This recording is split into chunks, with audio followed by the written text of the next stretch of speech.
Pumps a fastball. It's going to be lined in the second baseman. Henneberger has it, and the Senators have won it. Burrows lines out to Henneberger, and the Senators have captured the 28-plus finals and their first championship in 22 years.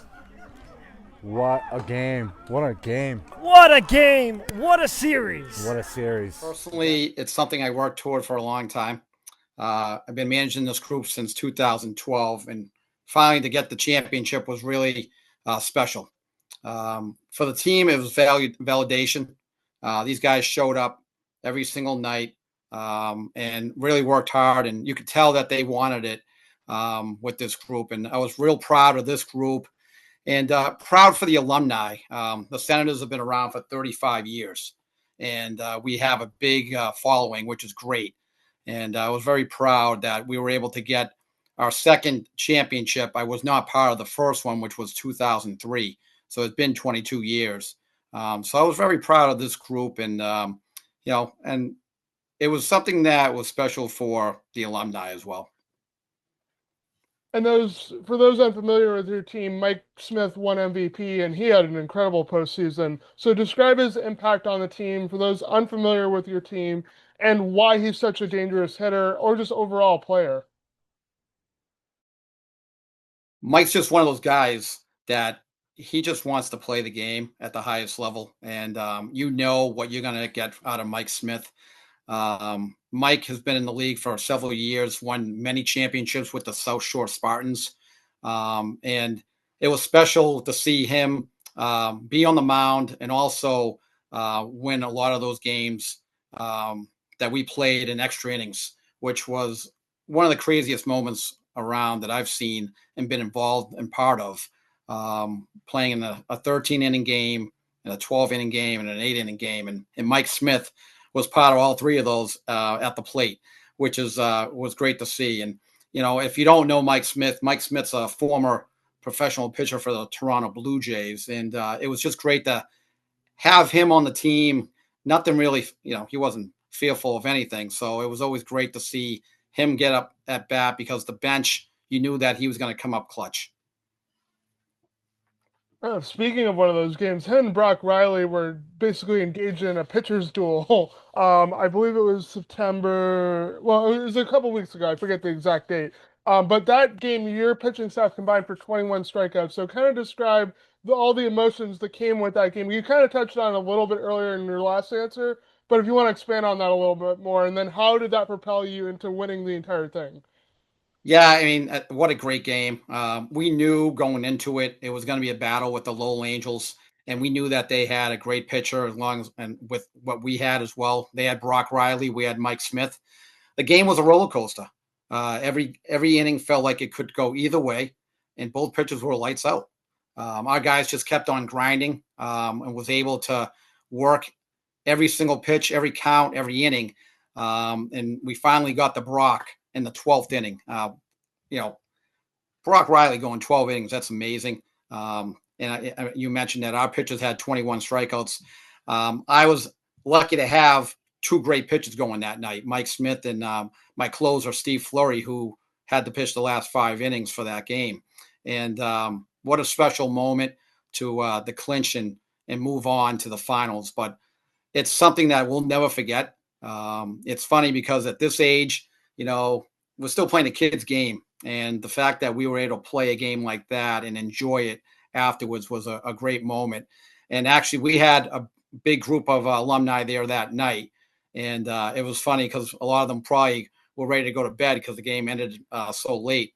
But it was a great night for the Senators. Your pitching staff had 5 pitchers with double-digit strikeouts this postseason. Tell everyone what kind of confidence that gives to the rest of your team. Obviously, Mike's a big part of that. Steve Fleury as well, he mentioned earlier. But there's a few other names on that list I'm sure we haven't mentioned. And just talk about their overall impact on the entire postseason run and all season as well. Yeah, it comes down to pitching. We found that out, several times. Postseason, if you got the arms and quality arms, you're going to be in a ball game. And I was lucky enough to have some great arms. Aiden Freeberg, who won 6 games during the regular season. Nick LeMay, all-star, won 6 games during the regular season. Unfortunately, we lost him for the postseason. He had to move to Texas for a job offer, so we did lose him. But he was a great pitcher for us in the regular season. Nick Colucci, great middle guy, but he stepped up and started a game for us when we needed it because of those extra inning games. We had to use guys, some extra time, and it was great just to see these guys step up and be able to throw. But I even had a guys, Colin Henningsberg, who would fill in a role here or there. Franz Strassman, who we all know has been around forever. Franz is another great guy to have on the team. But, each guy had their own way of pitching with some of these teams. And, it's great to see when you have good pitching and some good defense. It just makes the game much more relaxed for our teams. And then offensively, you guys scored 38 runs, which was the most in your division during the postseason as well. So where does your offense play a part in being, as dangerous of a team as you guys are? And who do you want to highlight that kind of was at the center of that, or was it just a collective team effort? Because I'm sure it's probably somewhere in between. Yeah, it's I have to give credit for the whole team, but we try to keep it simple all season. Good at bats, move the runners, make the pitches work. We got a few guys who could hit it out of the ballpark here or there, but we were young. And I will say we started. It starts with Darren Hartwell, who's our leadoff hitter, led the league in stolen bases, and then right into Nick Shumsky, who was our shortstop, 2-hitter. Those 2 guys on the bases were dangerous, and that was kind of something that we were looking to try to find some speed in the off season, so our middle guys could knock them in. And our middle guys were Mike Sorrentino, Mike Smith, John Barber, Evan Valcourt, who was an all-star this year. Those guys hit the ball for power, and it was great to see them be able to have guys on base. Either if it was first and third, second or third, you always knew that those guys were going to be able to drive in runs. And we didn't put teams away by slaughter rule or anything like that. We played a lot of close games, but again, we had that pitching and that defense that just kind of gave us that momentum. Yeah, I was gonna say sometimes it's not always just who can score the most. I mean, obviously that's the goal at the end of the day, but like you have to be able to win close games too, and be able to win any kind of games. And I'm sure that's something you preach to your team as well. Yeah, absolutely. I mean, it was something that we knew going into the playoffs. If we played good defense and had the pitching, we would have the timely hitting. And again, it's trusting your players and the teammates trusting each other. We just had that group where you kind of knew that we had a team that could win the championship. And, I say that every year because I have confidence in my team. But this year, there was something different. And I believe it was that pitching and that defense that we had. And one thing you talked about that you told me about was the importance of Trump Field and how that kind of ties into your team's tradition as well as building community. Can you talk a little bit more about that and what that means to you guys as a team? Yeah, Trump Field, it's our home. It's been our home for 35 years. And the tradition there is that we play our home games there on Thursday nights. The atmosphere is great. What's great about it is that you see people stop by as they're walking by the field because it's right on Broadway. If they're coming home from work, and they might get a slice of pizza across the street and sit down and just watch the game. And we've actually built some people to come down and watch our games, which is great. We've even had players that have walked by and said, "Hey, I'm interested in playing," and they have joined the team. I'll tell you right now, Evan Valcourt, one of our all-stars, that's how he found us. He walked by the park and we were able to, he reached out to myself and he joined the team. And it's great to see that type of atmosphere because, it's good baseball. You've got guys that play at a high level or had played at a high level and they still want to continue to play, but they just can't do it every single day, work, family. But I will say it's probably one of the best baseball leagues in the area for a 28 and plus area. I would compete with other states across the country. It's pretty competitive. And, since I've joined the league 2008 as a player, it's just gotten better and better and better. Each team can beat anybody. And it's good to see. It's good baseball. And then, of course, you took over for Alex Massell, who's in the BNBL Hall of Fame. When you first took over as manager, what important lesson or piece of advice did he give you, and how do you implement that nowadays? Yeah, I have to say, Alex always told me, keep it about the players. If you do that, everything will fall in place. And Al just loved being around guys that wanted to play the game hard and then enjoy, some fun afterwards. But, Al's still a close friend of mine and a mentor. And I will have to say, I mean, Alex is a Hall of Famer in the Boston Metro Baseball League, also the Intercity League. Um, we've created so many friends out of this franchise. It's ongoing, and it's always a good thing to see guys be able to call each other, text each other, and just kind of get together for a night out or something, and just really kind of tell stories. And it could be the same story all the time, but it just gets funnier and funnier, or a story that we just haven't heard in a while. It's just great. There's great people, and I'm really proud to be part of this franchise. And then, of course, you just mentioned you were in the Intercity League, and now I believe spent 30 years in that league in Boston. What's your favorite memory from that time? Geez, I have to say the memory is the people I've met. I've been involved in that league as a player and now a board member. There are so many people that I've met through the Intercity League and just baseball in general that I would never met before. And a lot of these people are successful business people where, that's a good thing to be able to network. And they still have time to play baseball at a high level.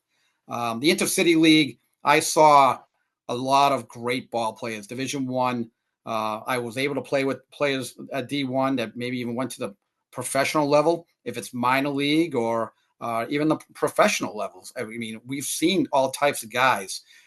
Just a couple of years ago, we had Manny Del Carmen pitching for the Lexington Blue Sox in our league. But you go down the list, there's so many players that play in the Intercity League, and it's very competitive.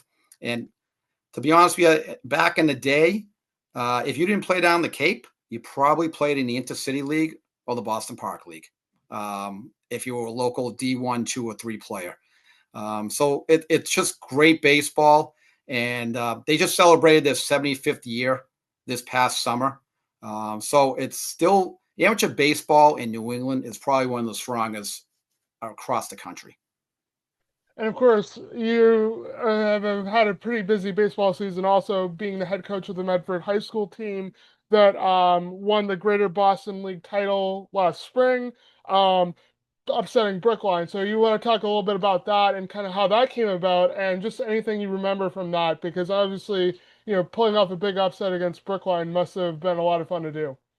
Yeah, that's it's I love coaching, especially at the high school level. Medford's where I graduated, so it was something I wanted to give back. I was the assistant coach there from 2012 to 2021, where I became the head coach. And when I took over, we were building the program from scratch. So it was a great opportunity to see what we could do with this group. And this past spring, we won the GBL, the Greater Boston League, first time since 2015. We qualified for the tournament. And you mentioned we upset Brookline. The game was being played at Northeastern University, beautiful field. The kids were just ready to play. And again, you could see it in their eyes that they were going to win this game. And everything fell, where we needed to be. We had great pitching, good defense, and timely hitting. And all the credit goes to those kids. Those kids were great. And, I'm looking forward to seeing the group come back. We have a good senior class coming back. And, we'll see what we can do this next coming season. But it's a new year. So, you start at 0-0. So we have to make sure that we can prove that we belong. Yeah. Medford High School will repeat as Greater Boston League champions because Our kids believe in each other. They compete every day. They play for the name on the front of the jersey, and that culture means everything. It's a family. There's a lot of history in the city of Medford. Medford baseball has come a long way, and the tradition in Medford was winning, and I'm trying to bring that back in Medford High School and the baseball program. And then I see that we have that opportunity for 2026. okay, and then same thing, but for the Senators, why do you think they will repeat as 28 plus champions in 2026?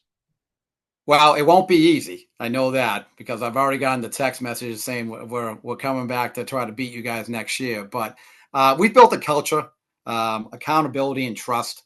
Everybody knows their roles, and we play hard for each other. So I see the Senators coming back, especially with the pitching staff and our defense. We'll be in the mix, but it could be anybody that can be in the mix. But I see ourselves, the Senators, will be back in that area. Why should fans watching come to games in the future in the BMBL, the Park League, or any other leagues around that you've either been a part of or know players that are a part of? And why is that such an important part of Boston baseball, the Boston baseball community? Yeah, I think amateur baseball in the New England area or the Boston area is very strong. So if I'm looking at a young kid and saying, he's asking where should I play next summer, I recommend right away the Intercity League. Even if you're a senior coming out of high school and you have the opportunity to sit on the bench and actually watch these kids play at a high level, you will learn a lot because now you're getting prepared for the fall season when you go into college. And a lot of these kids have already done it. They've gone through it. And just to have that opportunity to play at that level is going to help you in the long run.